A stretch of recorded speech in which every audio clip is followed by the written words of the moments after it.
Ideia, cara. Achei que você ia mostrar a sua personalidade.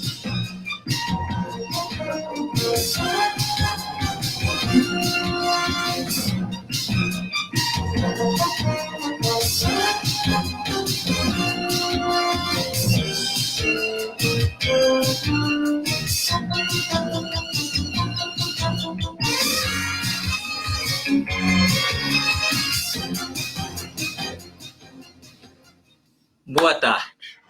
Vou me apresentar, sou o Pedro Rafael. Fui convidado pelos editores do Boletim da Liberdade para participar como mediador deste importante debate sobre o movimento de 1964, se foi golpe, se foi revolução. E aqui vamos, espero eu, chegar numa conclusão no final deste debate, junto aos nossos convidados de hoje. O primeiro à minha direita, o Lucas Berlanza, presidente do Instituto Liberal e também um grande colaborador do Boletim da Liberdade. À minha esquerda, Bruno Holanda, ele que participa do movimento suprapartidário Livres, que vem há alguns anos já botando as suas ideias e a sua voz entre a maioria dos jovens brasileiros por todos os rincões desse país. Então, 1964, um grande ano que muitos debatem se foi um golpe ou se foi revolução. Para uns, a partir desse ano, começou-se no Brasil grandes terrores. Para outros, foi a salvação do Brasil. Para uns, direitos humanos acabou ali. Para outros, foi a garantia dos direitos. Alguns consideram a década perdida, outros a década de ouro. Mas e depois? Como ficou o Brasil? Temos que pensar nisso tudo e eles com certeza vão saber nos falar com as suas visões sobre o que devemos esperar do futuro do Brasil. Alguns querem comemorar agora dia 31, outros se rebelam contra. Qual será a opinião deles? Então, eu vou começar aqui fazendo duas intervenções, mas quero primeiro perguntar uma coisa muito importante para nós. Se vocês estão nos ouvindo e como que está sendo a audiência para vocês. E também lembrar, se vocês viram a nossa arte de divulgação, quem estiver concordando com o Lucas, curte aí a nossa live. Quem estiver concordando com o Bruno, dá aquele coraçãozinho de amei para a gente saber como que estão os nossos internautas. Qualquer pergunta vocês podem fazer diretamente à nossa produção, que havendo chance, nós estaremos repassando para os nossos debatedores.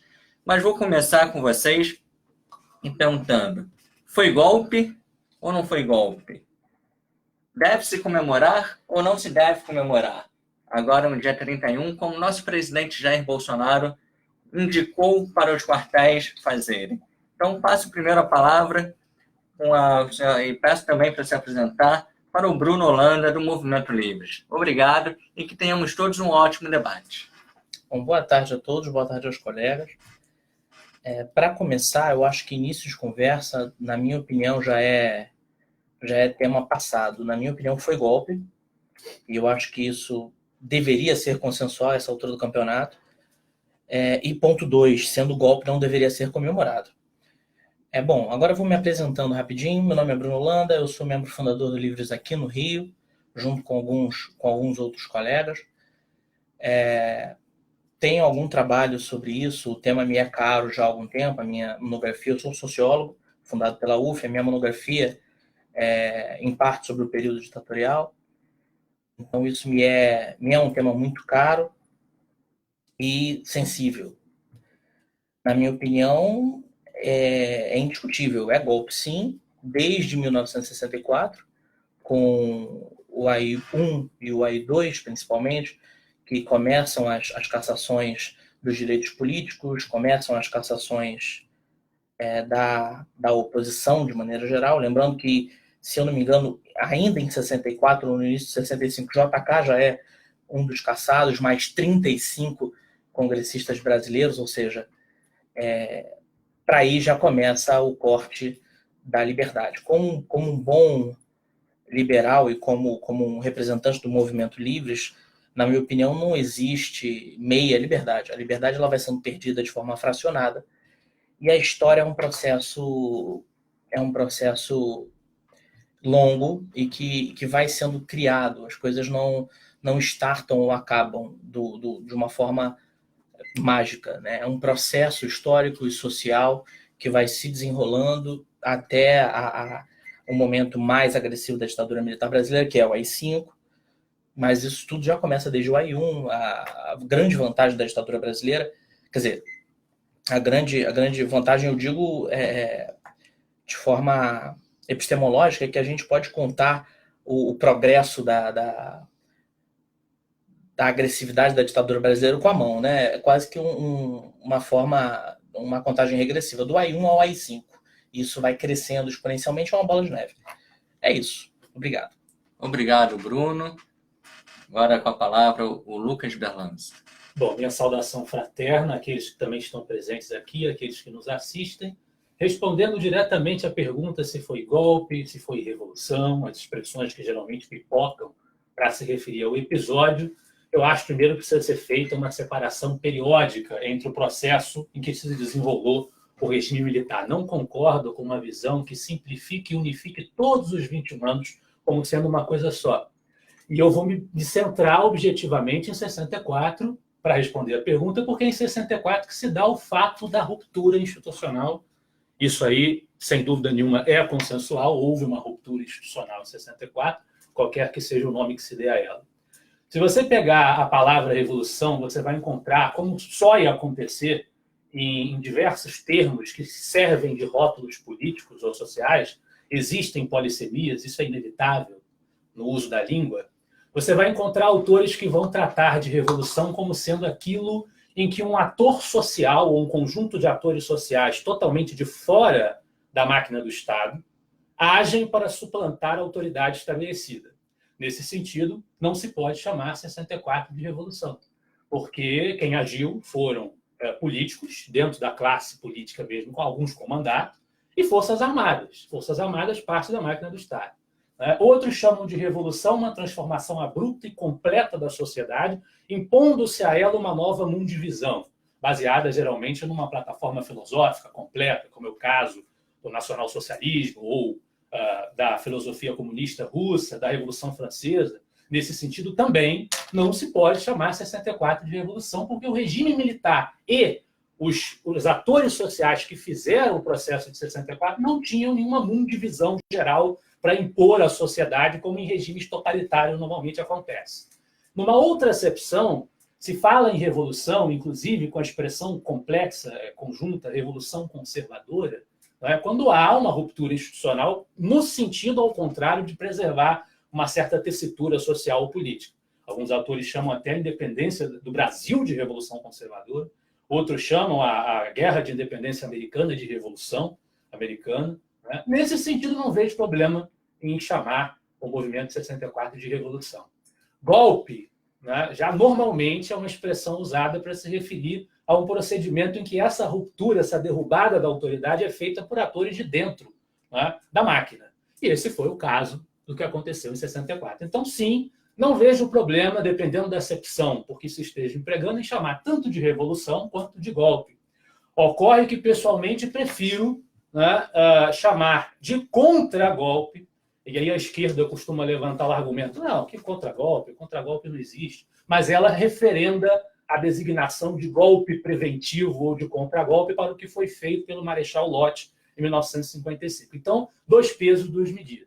Acho que pode perfeitamente ser chamado de contragolpe, porque foi uma reação, um avanço, uma escalada autoritária que tinha todos os sinais explícitos de que estava se processando. Então, obrigado, Lucas, pela sua introdução também sobre o tema, se apresentando. Só faltou dizer também, se apresentar. Lucas Berlanza, sou autor do Guia Bibliográfico da Nova Direita, meu primeiro livro, e diretor-presidente do Instituto Liberal desde o fim do ano passado. Obrigado. Então, pessoal, agora a gente vai para o nosso primeiro intervalo. Logo viremos com um segundo bloco, onde poderei fazer algumas perguntas para eles, onde eles terão um tempo determinado já pela assessoria, pela nossa produção, sobre como será respondido e logo eu falarei como será. Obrigado.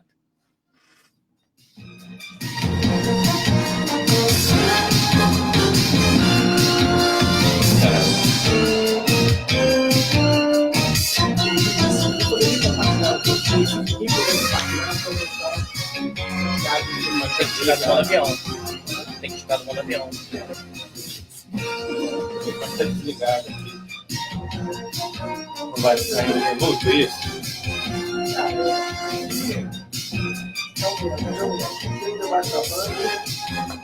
Isso aqui vai ligar.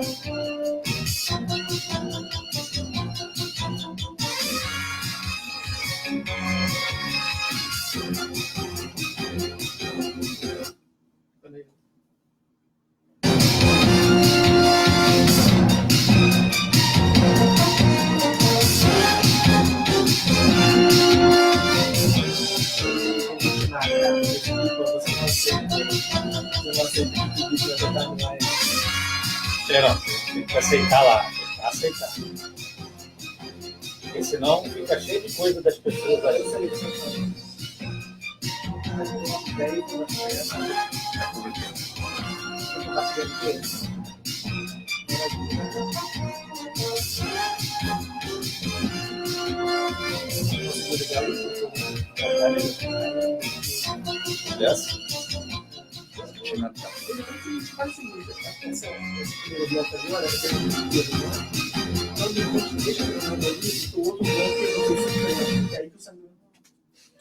Então vamos começar agora o bloco número 2, onde eu, como mediador, vou fazer uma pergunta para o Lucas e para o Bruno. Eles vão ter 3 minutos para responder essa pergunta e, posteriormente, farei uma segunda pergunta, onde eles também terão 3 minutos cada um para responder.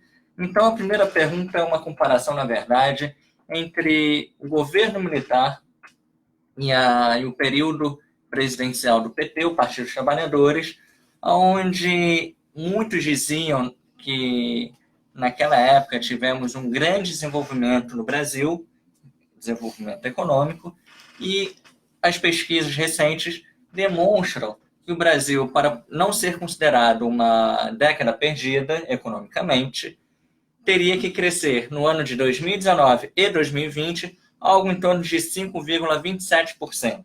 Eu gostaria que vocês me falassem, ou melhor, explicassem para os nossos internautas que estão nos assistindo neste momento, como que a própria esquerda critica o governo militar, mas eles acabaram destruindo a economia do Brasil daqui a alguns anos também.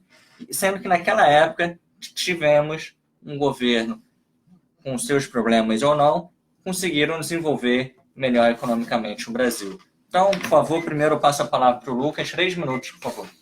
Bom, como eu disse, é preciso separar os períodos. Não há como você olhar para a história daquele período e colocar 21 anos dentro de um mesmo pacote. Então, a gente teve, no começo do governo Castelo Branco, o primeiro presidente militar, uma orientação mais liberal, que não quer dizer que esteja perto do nosso ideal, muito distante, mas nós tivemos lá na equipe Roberto Cândido, Otávio Gouveia de Bulhões. No entanto, a tônica do regime, tanto em Costa e Silva, quanto em Médici, quanto em Geisel até acentuando-se, foi a tônica do cultivo de uma ilusão keynesiana, desenvolvimentista, que ferrou a economia brasileira também, né? Foi redundar lá na hiperinflação, aos estertores do processo, e nada mais parecido com Lula, Dilma, do que Geisel. Então, há uma matriz de pensamento muito parecida, muito similar na orientação econômica desses governos, não é? que ultrapassa e transcende a questão de nós estarmos falando de um governo capitaneado por uma ex-terrorista, por um líder sindicalista, e o outro governo capitaneado por militares. A figura de Delfim Neto, que é vista como uma conselheira econômica, uma eminência parda da economia, ou nem tão parda assim, porque está o tempo todo dando entrevista no noticiário, como se fosse um grande especialista, como se não tivesse criado tantos problemas, ela é vista como autoridade ou como referência tanto num período quanto no outro. Então, eu vejo nesse ponto da questão da orientação estatizante e desenvolvimentista da economia muitas similaridades. E também acho que existe um certo endeusamento do regime militar na questão do crescimento do tamanho da economia, crescer o tamanho da economia, até no governo do Juscelino Kubitschek, o tamanho da economia cresceu. Isso não quer dizer que o modelo desse crescimento é um modelo sustentável, um modelo saudável e que não gere perniciosos efeitos colaterais em consequência. Então, obrigado, Lucas. Passo a palavra ao Bruno. Bom, pelo menos eu vejo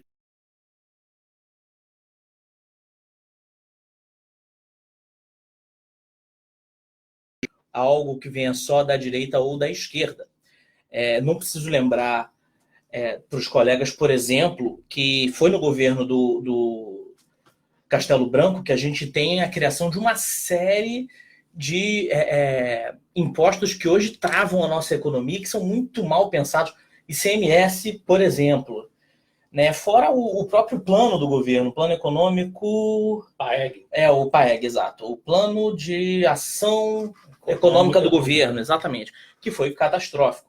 Dentro do governo militar, pela primeira vez, a gente teve o Cruzeiro com 25% de inflação em cima. Fora a indexação da inflação feito pelo governo militar à economia. Então, nós estamos falando de problemas seríssimos na economia. Não estou dizendo em momento nenhum que o governo Dilma não foi catastrófico economicamente. É claro que foi, mas isso não... Um erro normalmente não justifica o outro. Um erro somado a outro normalmente não dá menos um erro, dá 2.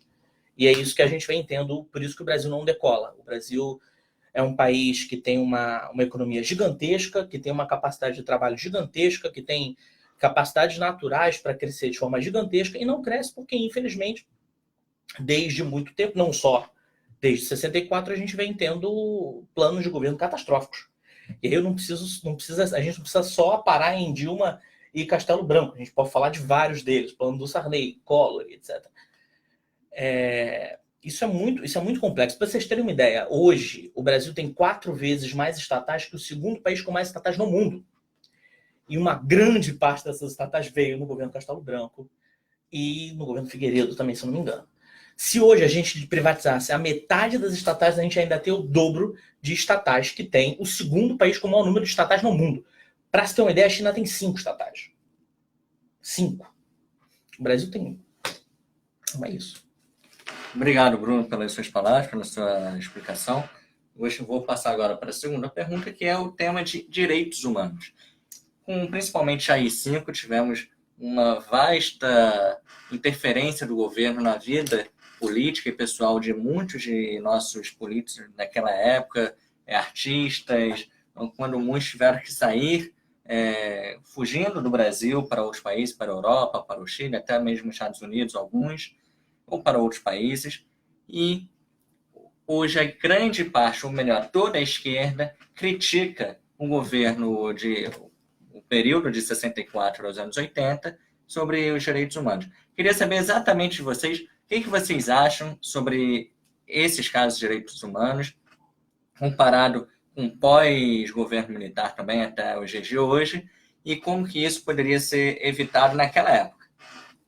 Começa comigo, correto? Começa com você. Eu separei isso, eu queria dar uma lida rápida num depoimento de uma pessoa que passou por esse processo. Sobe depressa, Miss Brasil, dizia o torturador, enquanto me empurrava e beliscava minhas nádegas escada acima no DOPS. Eu sangrava, não tinha absorvente, eram 40 dias do meu parto. Na sala do lado, Fleury, num papelão, uma caveira desenhada e embaixo as letras EM.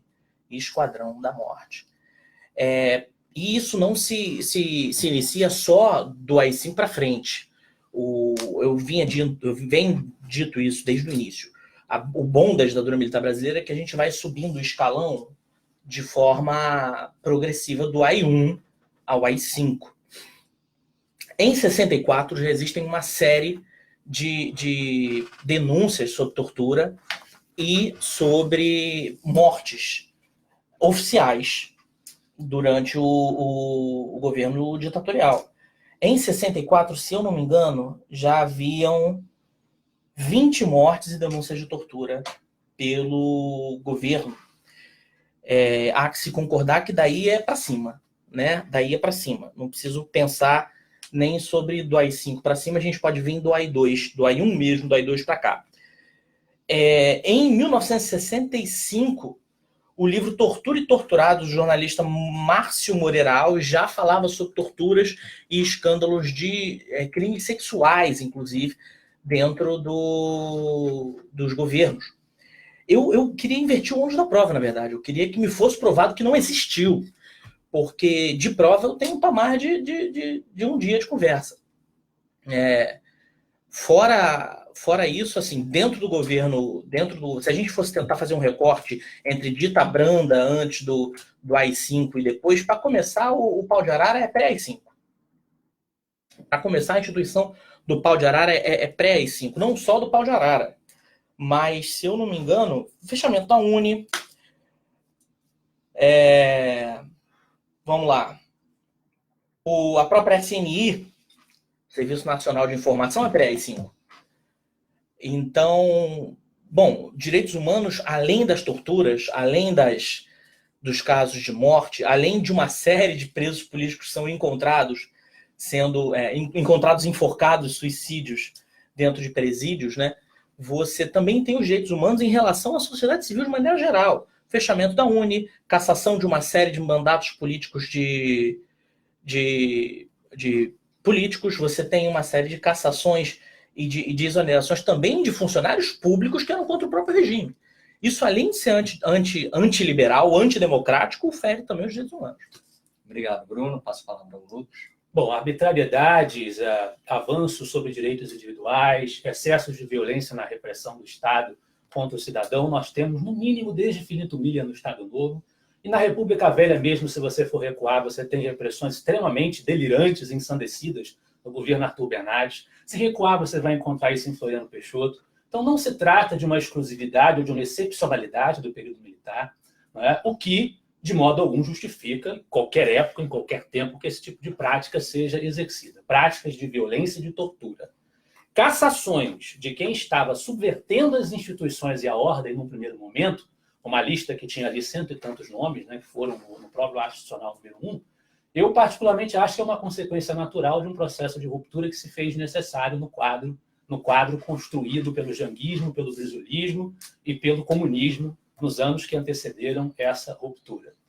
Agora, em relação à diferença entre AI-5 para trás, AI-5 para frente, é evidente que, como eu disse, esse tipo de ato não é legitimado. Mais uma vez se está falando aqui do regime, não se está falando aqui de 64, do episódio de 64 em si, né, que é um outro tópico, não se está falando disso. E a partir do momento que você tem a decretação do AI-5, que foi uma ideia, uma pataquada de Costa e Silva e companhia, não é, por conta da provocação do Márcio Moreira Alves, que foi citado aqui, que apoiou a intervenção de 1964, não é, como deveria ser, porque era a única opção que existia no momento.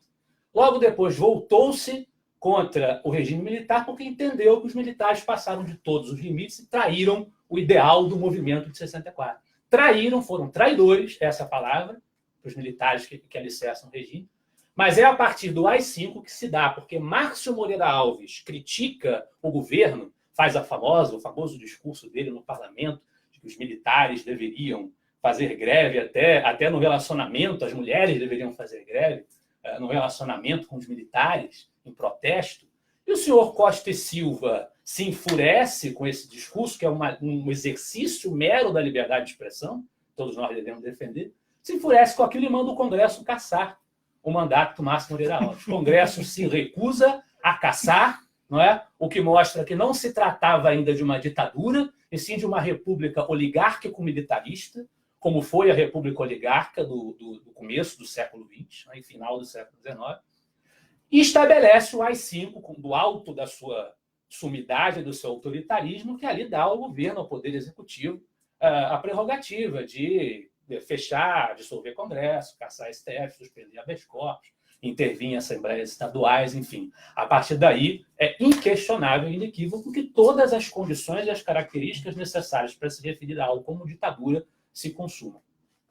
Obrigado, Lucas, pela sua resposta. Obrigado, Bruno, também. Lembro aos nossos internautas que compartilhem a nossa live, que vocês possam curtir aí na live do Boletim da Liberdade se você estiver concordando com o Lucas, se você botar aquele coraçãozinho do amei, se você estiver concordando com o Bruno, e assim a gente poderá avaliar o que os nossos internautas mais pensam sobre esse episódio da história do Brasil. Então, vou fazer uma terceira pergunta, já que eles foram tão bravejantes com as suas respostas, e que é o seguinte: o Lucas falou que a gente não falou... voltar para a pergunta anterior. Na verdade, você não pediu direito de resposta, então a gente vai continuar o nosso debate. Ele reclamou que a gente estava falando sobre um período adiante, o governo. Vamos falar de 64. Por favor. O Jango foi eleito. Não é moralmente errado rasgar o voto se ele foi eleito? Vou começar agora com o Bruno. Não, você. Sou eu. Tá. Vamos lá. 1961, você, cidadão brasileiro, vivendo em 1961, você vê um presidente que foi eleito, trazendo esperanças à população de modificar o quadro político, de romper com o predomínio da oligarquia PCdista, PTBista. Jânio Quadros renuncia.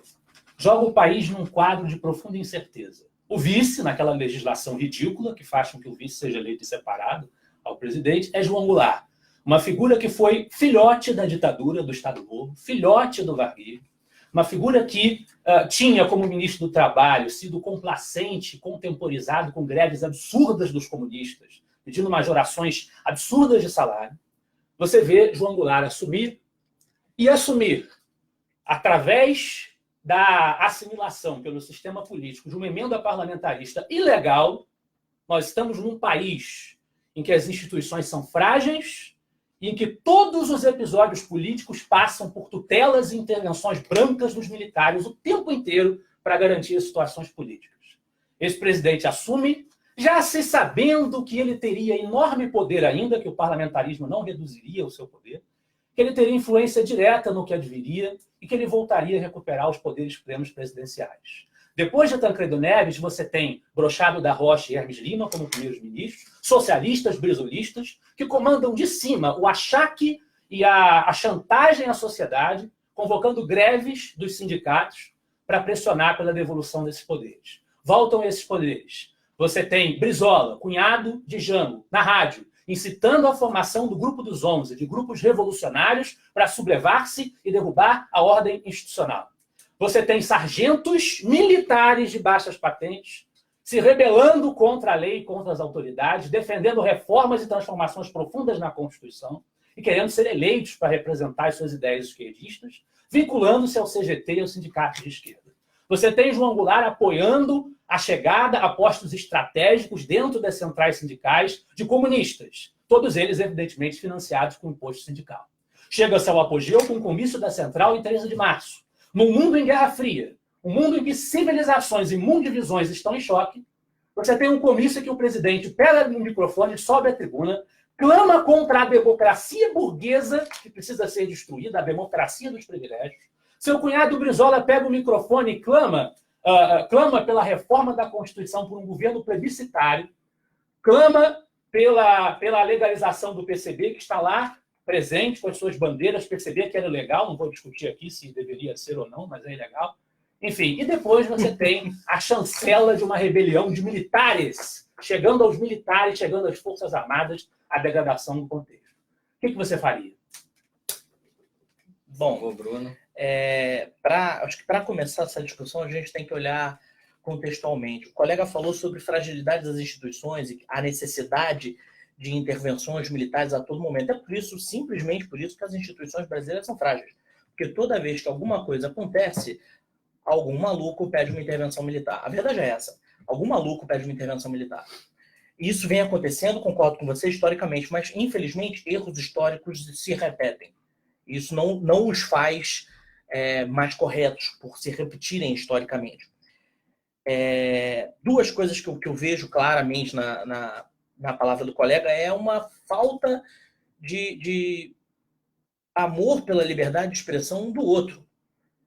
Já que membros e grupos da esquerda, o que ele chamaria de socialistas ou comunistas, não poderiam proferir o que gostariam de falar em tribunas ou algo do gênero. O colega fala sobre isso. Era isso também um pensamento da direita extremamente conservadora do momento. é muito fácil defender a liberdade de expressão do presidente Costa Silva. Difícil, muito difícil, é você defender a liberdade de expressão de um cara que é semi-analfabeto e vende pipoca. Aí é mais complicado. Ou então não precisa ser muito de uma pessoa que não concorda plenamente com você. É muito simples. Se nós estivéssemos em 64, não estaríamos tendo essa conversa. Provavelmente você estaria aqui falando sozinho e eu estaria ou exilado ou em algum lugar muito pior do que isso. Falar sobre 1964, a quebra do momento democrático. Concordo com você que no Brasil temos poucos momentos democráticos e, infelizmente, nos encaminhamos para momentos acirrados na nossa democracia mais uma vez. Mas isso só acontece por causa dessa necessidade que alguns grupos políticos brasileiros têm de clamar por momentos de exceção e ditaduras militares ou processos militares, como se queira chamar, nos momentos de escuridão, nos momentos onde as instituições devem aparecer. O colega falou que não se pode falar sobre a institucionalização da tortura no governo militar desde 64, que se deve separar em momentos distantes, mas agora fala sobre institucionalização e fala sobre instituições fracas.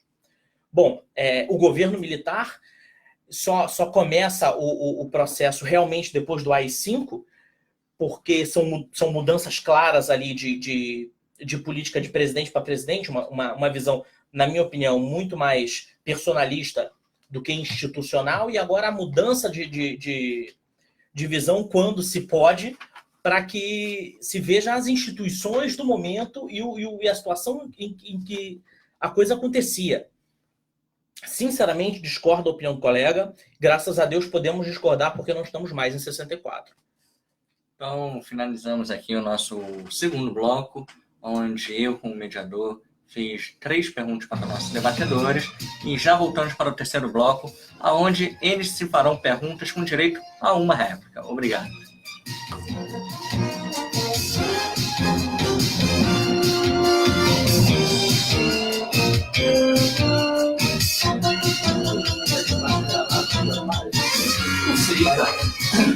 Igor!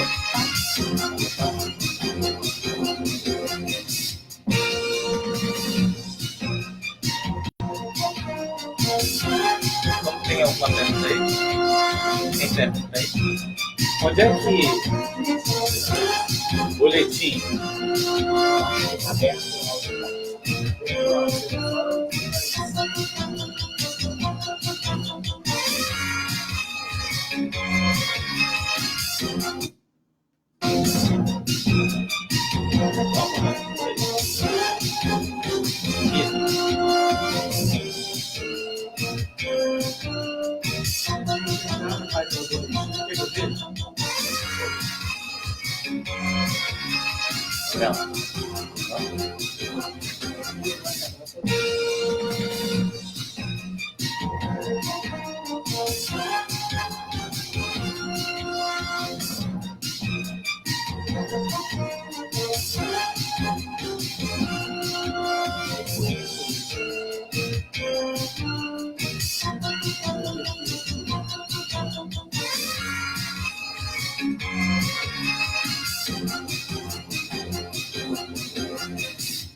Então, agora voltamos para o nosso terceiro e penúltimo bloco, onde os debatedores farão perguntas entre si.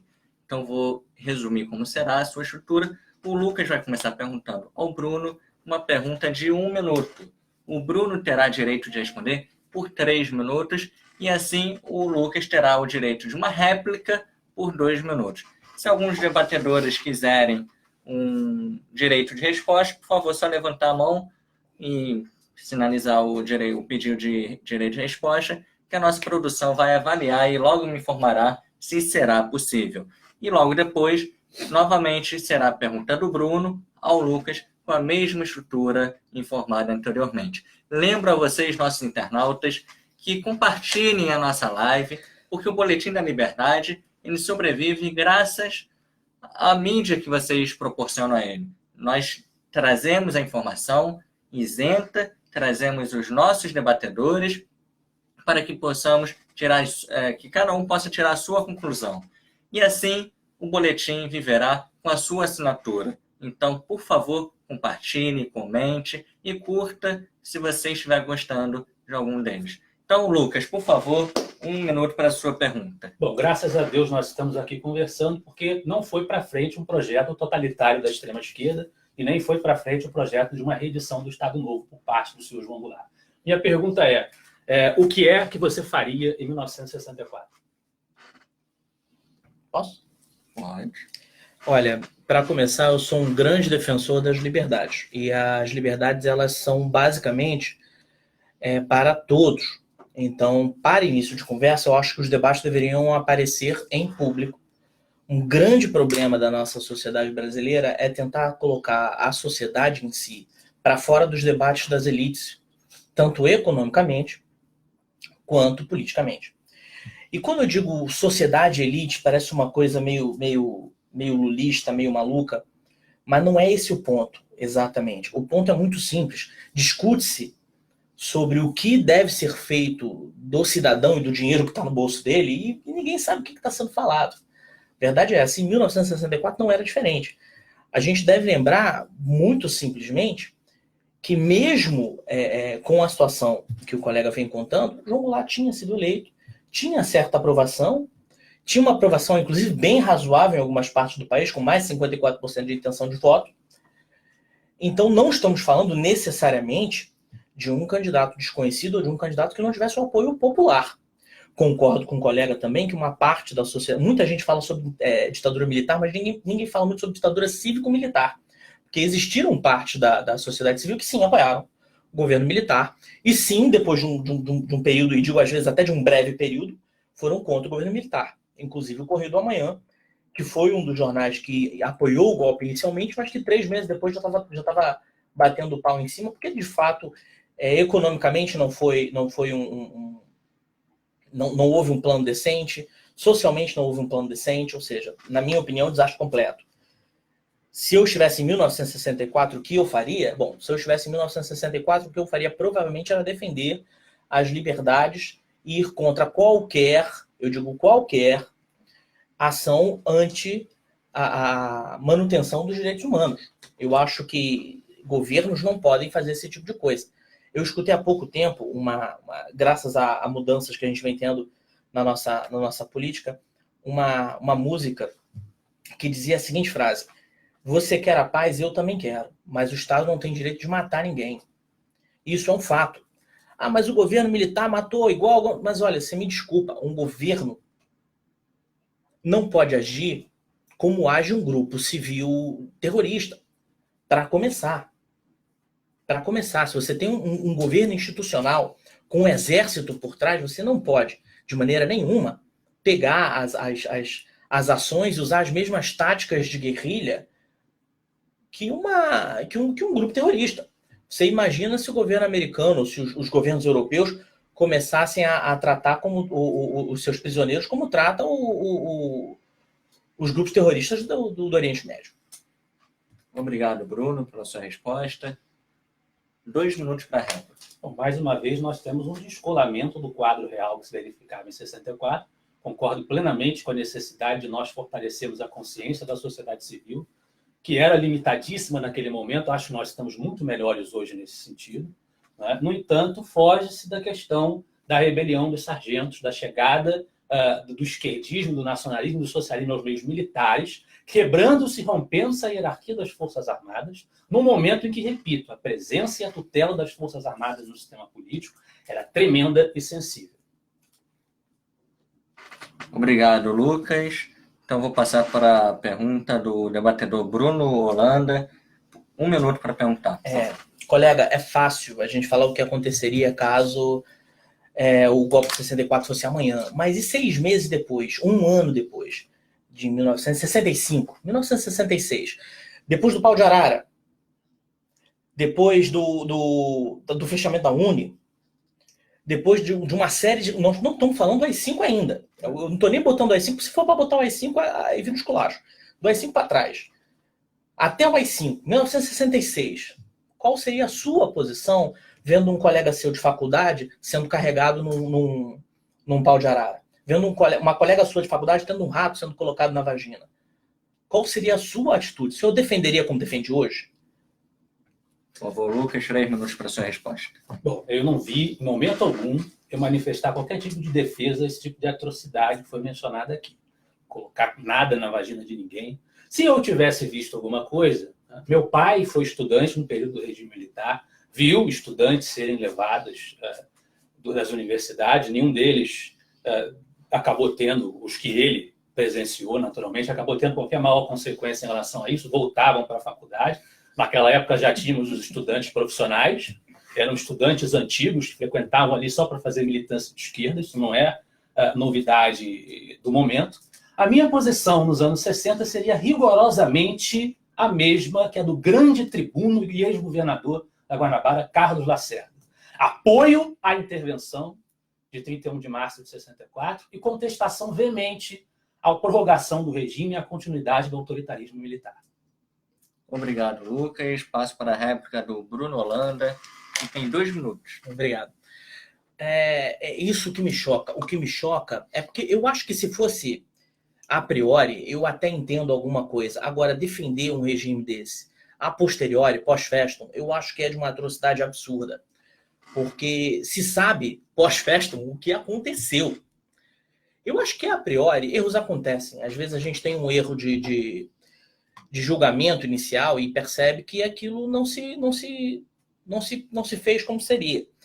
Mas, a posteriori, você imagina um aluno hoje... E eu acho que eu também discordo pessoalmente de alunos que fazem esse tipo de ação em universidades. Eu sou full liberal, eu acho que...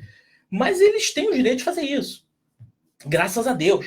Imaginem, não, fui levado para o DOPS, mas não deu nada. Não me parece muito real, não. Você imagina, não, fui levado pela PM porque eu estava entregando panfleto na faculdade, mas foi de boa, não deu nada. Entende? Eu acho que isso descola da realidade de um país que seja democrático. Mais uma vez, o colega fica contra a liberdade de expressão. Ah, mas o cara é de esquerda. Meu amigo, a liberdade de expressão deve ser defendida independente da sua oposição. Muito pelo contrário, eu devo defender a liberdade de expressão do meu opositor, porque defender do meu colega é muito fácil. Obrigado, Bruno, pela sua pergunta. Obrigado, Lucas, pela sua resposta. E já voltaremos com o 4º e último bloco. Lembrando que você, internauta, pode participar da nossa live, comentando e curtindo a nossa live. Obrigado. Fique bem agora.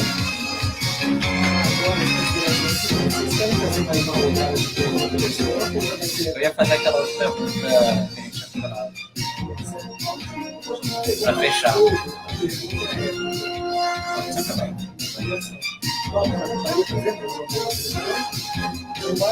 Eu acho que funciona melhor, acho que causa mais atrito e é o que a galera quer ver. Mas pode fazer antes da consideração final, mas cada um vai fazer. Pode ser. Aí depois. Mas sem regra. Eu acho que funcionou. Então voltamos agora para o 4º e, por convenção aqui dos nossos debatedores e da produção, nós vamos fazer mais um bloco. Então esse vai ser o 4º e penúltimo bloco, onde teremos mais uma rodada de perguntas entre os nossos debatedores. Como no outro bloco, o primeiro a perguntar foi o Lucas, volto novamente ao Lucas para fazer uma pergunta.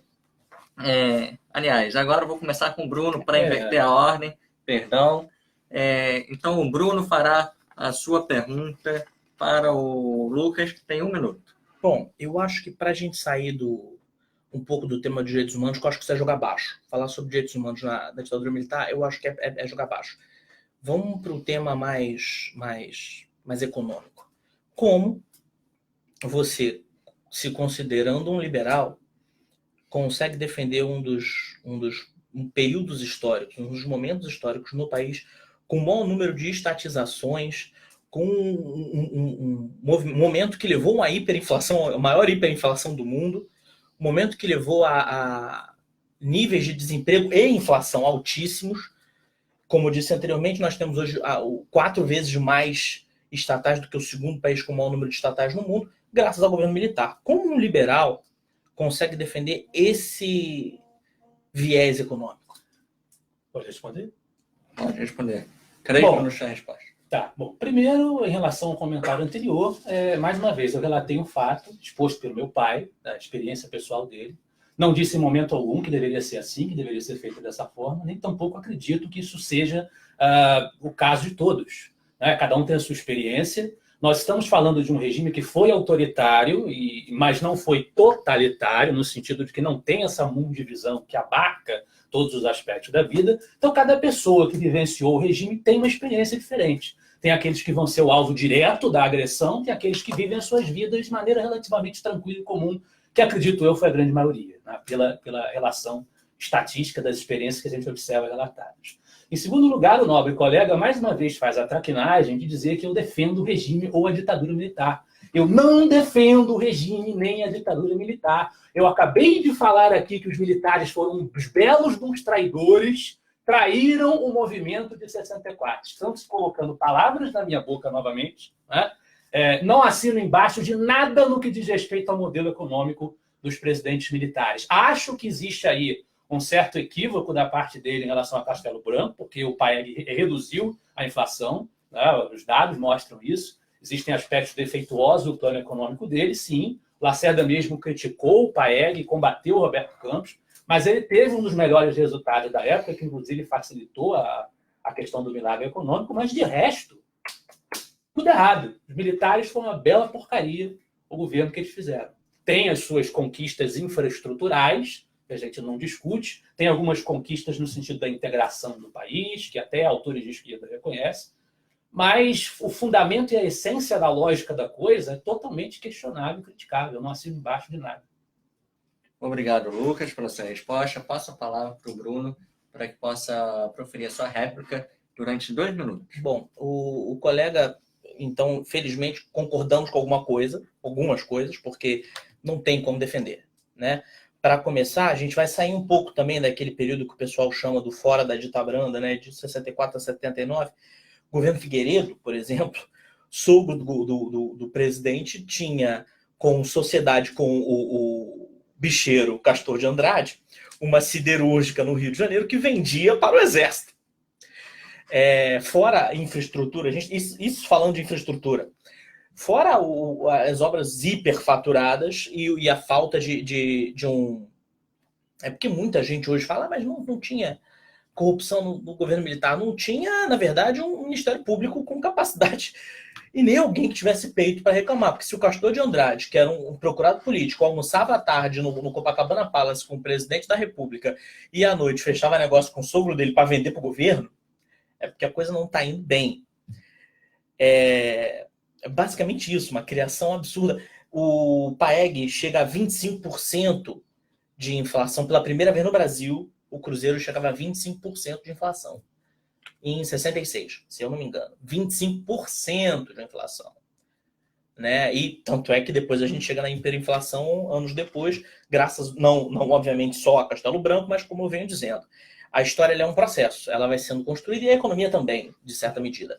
Ela vai sendo construída até o momento em que você vê aquele quadro pronto. É daí que eu discordo do colega quando faz a divisão entre os governos ditatoriais do regime militar, entre mas o Castelo Branco e o Figueiredo não eram podiam não ser tão autoritários quanto o nosso Costa e Silva, mas com certeza eram ditadores. É isso, obrigado. Agradeço, Bruno, pela sua réplica, pela sua pergunta, agradeço ao Lucas pela sua resposta. Agora eu passo a palavra para o Lucas poder proferir a sua pergunta durante 1 minuto ao Bruno. Uma pergunta? Vamos lá. Muito bem. Eu queria saber qual é a sua visão da abertura lenta, gradual e segura, né, proposta pelo presidente Geisel. Lenta, gradual e segura?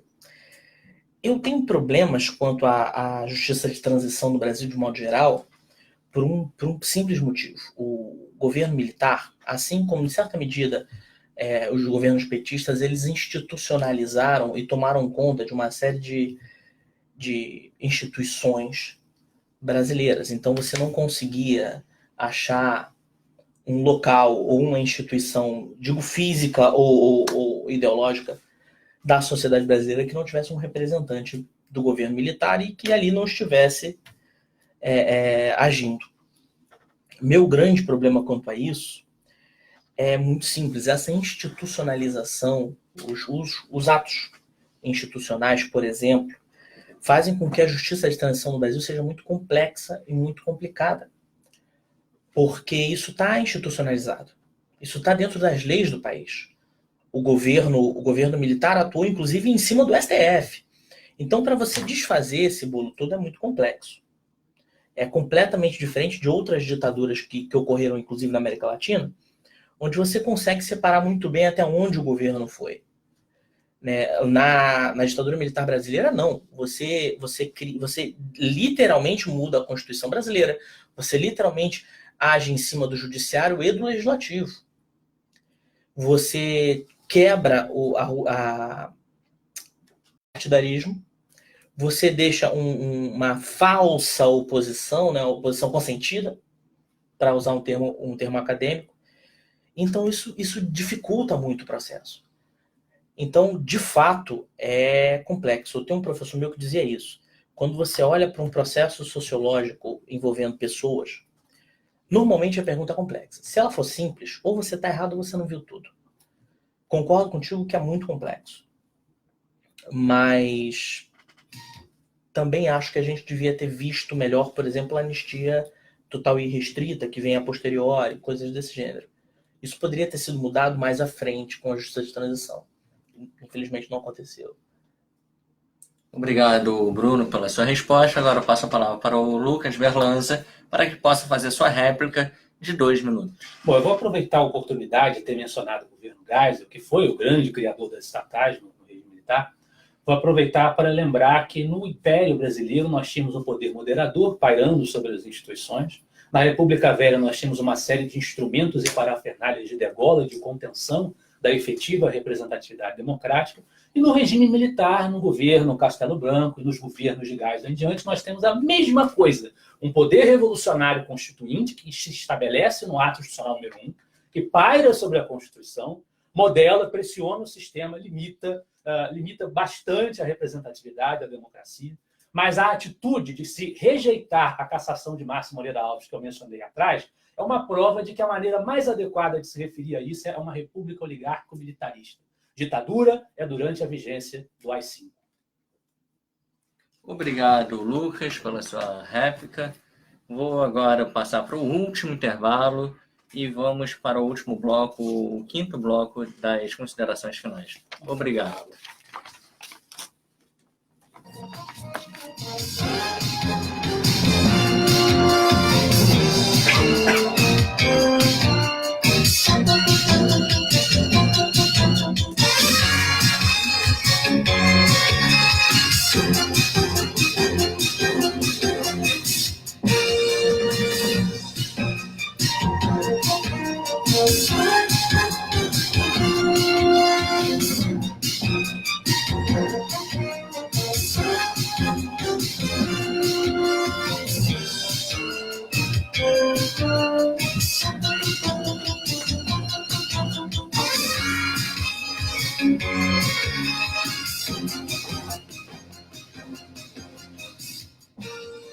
Voltamos agora para o último bloco, o 5º bloco dessa nossa live, debatendo o período de 1964, onde à minha direita está o Lucas Berlanza, presidente do Instituto Liberal, à minha esquerda o Bruno Holanda, do Movimento Livre e suprapartidário.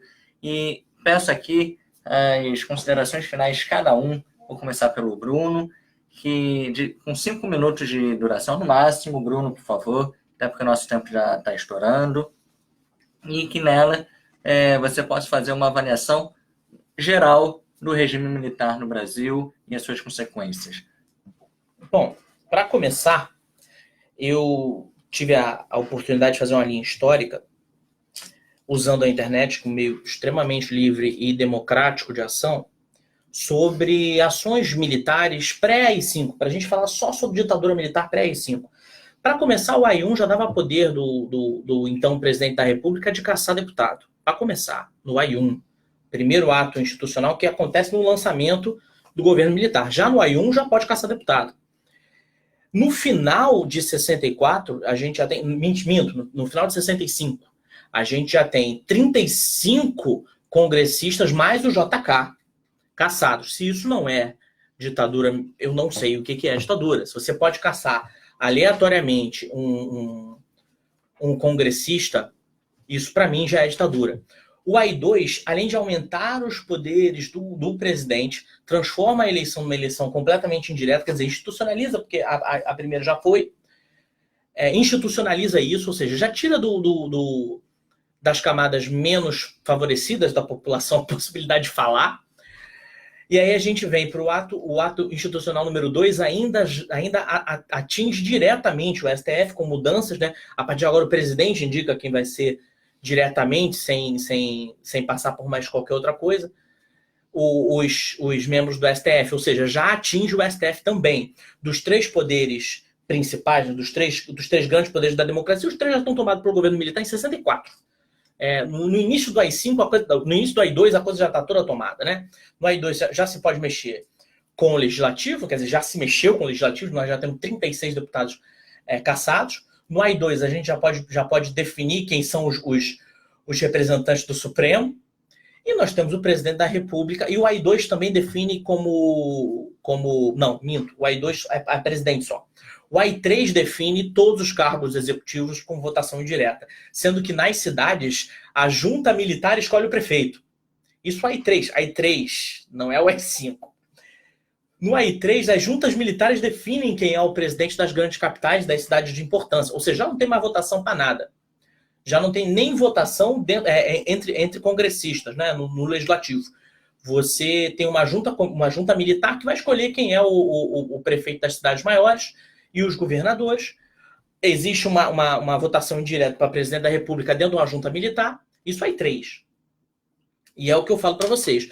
Eu discordo do colega quando ele fala que do AI-5 até o fim do AI-5 existe uma ditadura militar. Não é por aí. É um sistema, é um processo, como todo processo histórico. Como eu disse, a história ela não é um botão. Você aperta, liga e desliga.